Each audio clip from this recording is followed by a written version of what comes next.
मनुष्य बड़ा ही विचित्र प्राणी है। जब हाथ खाली होता है तो आंखों में स्वप्न भरे होते हैं। जब खोने के लिए कुछ नहीं होता तो पाने के लिए प्रयास करता रहता है। निर्भय होकर आगे बढ़ता है, संकटों का सामना करता है, चुनौतियों का सामना करता है। किंतु जब हाथ भर जाते हैं तो स्वप्न देखना ही बंद कर देता है। जो पा लिया उसे खो ना दे, इस डर से संकटों का सामना करना बंद कर देता है। उस राह को भी छोड़ देता है जिससे उसने सफलता पाई। ये अनुचित है। जीवन में कोई भी परिस्थिति कैसी भी हो, कैसी भी अवस्था हो, चुनौतियों को स्वीकार कीजिए, क्योंकि यदि आप चुनौतियां स्वीकार करोगे तभी तो इस संसार को कुछ देने योग्य बनोगे। यदि सफल रहे तो इस संसार को एक सफल नेतृत्व दोगे, यदि असफल रहे तो एक सीख कि क्या नहीं करना चाहिए। तो जीवन में चुनौतियों को चुने, चिंताओं को नहीं। राधे राधे। आप संसार में कई ऐसे लोगों को जानते होंगे जिन्हें आप स्वार्थी मानते हैं, जो आवश्यकता पड़ने पर ही आपको स्मरण करते हैं, अन्यथा वर्षों तक कहीं भी दिखाई नहीं देते। किंतु उन्हें जैसे ही आपकी सहायता की आवश्यकता पड़ती है, हाथ जोड़कर आपके सामने आ जाते हैं। बड़ा क्रोध आता है ना इन पर, मन खिन्न हो जाता है। मन से ये स्वर निकलता है कि इस व्यक्ति की सहायता ना की जाए। किंतु ऐसा कभी मत कीजिए। आप सोचेंगे कि क्यों, यह क्या कह रहा हूँ मैं। स्मरण रखिएगा, दीपक का स्मरण व्यक्ति तभी करता है जब अंधकार गहरा हो जाता है। उसे स्वार्थी मानकर स्वयं व्याकुल ना हो, बल्कि स्वयं को दीपक मानकर आनंदित होइए। भाग्यवान समझिए खुद को। किसी को आवश्यकता पड़ने पर आपकी याद तो आई कि आप इस संसार में किसी की सहायता करने के योग्य तो है। किसी के स्वार्थी होने से स्वयं का दृष्टिकोण ना बदलें। बस ये दृष्टि रखिए कि स्वयं के परमार्थ की। मन प्रसन्न होकर बोलेगा राधे राधे।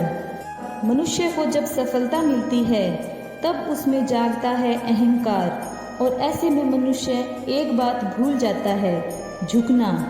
सोचता है कि मैं किसी के सामने क्यों झुकूं। ये इसलिए होता है कि मनुष्य एक महत्वपूर्ण बात भूल जाता है कि संसार में, इस जीवन में जो कुछ भी प्राप्त किया है झुककर प्राप्त किया है। बालपन में चलना सीखा तो इस धरा पर गिरकर, झुककर। बड़ों का आशीर्वाद प्राप्त किया तो भी झुककर। किसान को फसल काटने के लिए झुकना पड़ता है। कुएं से पानी निकालने के लिए पात्र को झुकना पड़ता है। भगवान से आशीर्वाद प्राप्त करने के लिए उनके समक्ष झुकना पड़ता है। आंधियों में वृक्ष सुरक्षित कैसे रहते हैं? झुककर। सम्मान कैसे पाया जाता है? झुककर। किसी के सामने झुकने का अर्थ आत्मसम्मान खो देना नहीं है, उसका अर्थ है विनम्रता। हम मनुष्य हैं। इस आकाश में पहुंचने के लिए पक्षियों की भांति पंखों की आवश्यकता नहीं होती।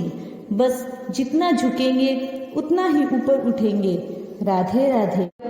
परीक्षा एक ऐसी व्यवस्था है जिसमें मुझको, आपको कहीं न कहीं दो चार होना पड़ता है। स्मरण कीजिए अपना बालपन। आप परीक्षा देने बैठे। अब कुछ बालक ऐसे होते हैं जो वर्ष भर पढ़ते हैं, परिश्रम करते हैं, मन से परीक्षा देते हैं, और कुछ बालक ऐसे भी होते हैं जो अपने आसपास बैठे बालकों की नकल करते हैं, परीक्षा में उत्तीर्ण भी हो जाते हैं। बुरा लगता है ये सोचकर कि कोई बिना परिश्रम किए परीक्षा में उत्तीर्ण कैसे हो सकता है। किंतु स्मरण रखिएगा, जो नकल करते हैं वो परीक्षा में उत्तीर्ण हो सकते हैं, लेकिन सफल नहीं, क्योंकि वो नकल करते हैं, बिना प्रश्न को समझे, बिना उत्तर का तरीका निकाले। यही हमारे साथ भी होता है। हम हमारे जीवन में दूसरों को देखते हैं, नकल करते हैं, उनकी भांति बनने का प्रयास करते हैं, किंतु ना हमारे जीवन में सफलता आती है और ना हमारे जीवन में आनंद।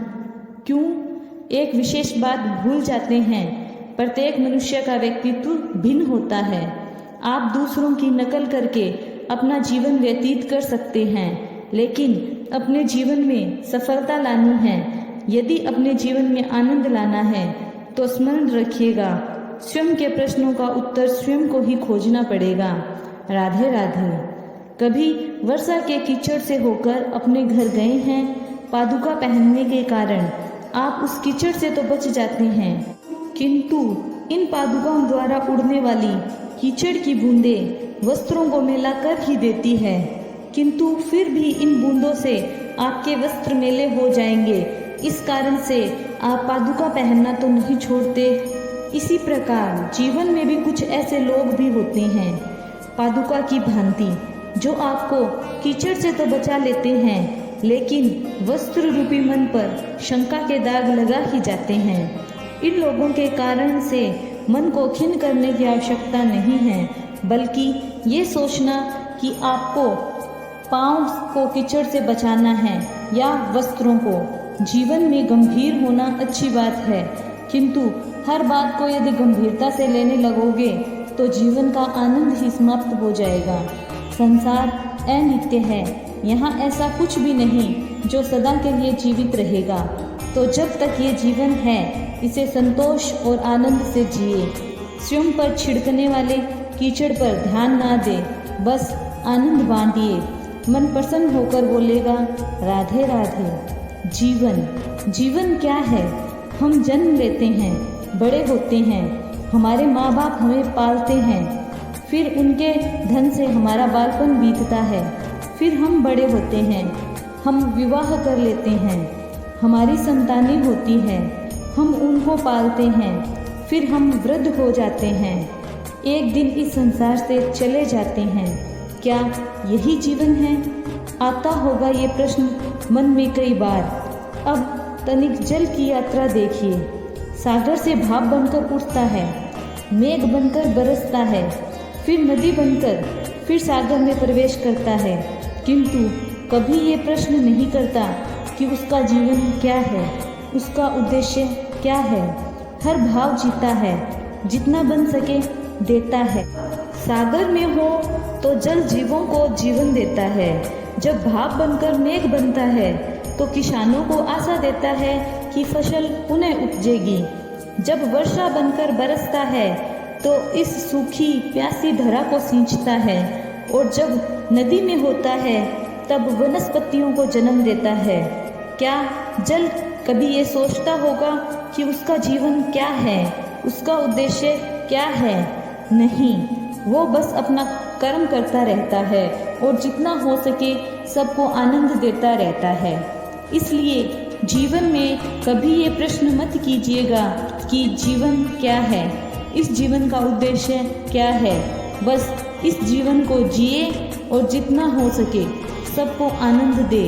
मन प्रसन्नता से बोलेगा, राधे राधे।